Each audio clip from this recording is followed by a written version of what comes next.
আল্লাহ, কত সুন্দর গ্রামে, কত সুন্দর দৃশ্য। আমি গড়ে বইয়া বইয়া দেখি কিভাবে, যদি না বাইর হইতাম।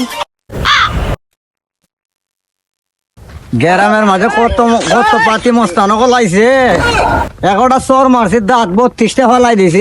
খানার ঘরে খানা চৌকো দেখিস না? নিজে কানা হইয়া আমার কই কানা।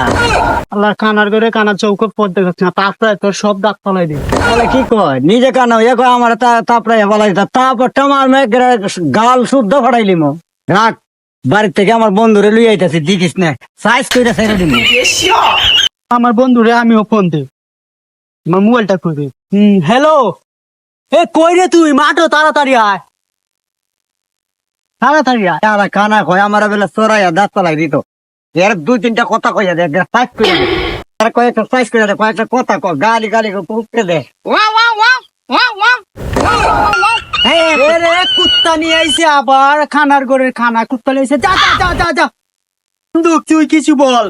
এটা তোর হাতত নাই, কিছুই নাই। এটা তো কুত্তা না, এটা তো মানুষ। কুত্তা না, মানুষ। বন্ধু, এটা দুইটা বাড়ি। আরে বন্ধু, ইয়ালা তো লেংরা, এই লেংরা হইয়া আমার আবার মারবো কেন?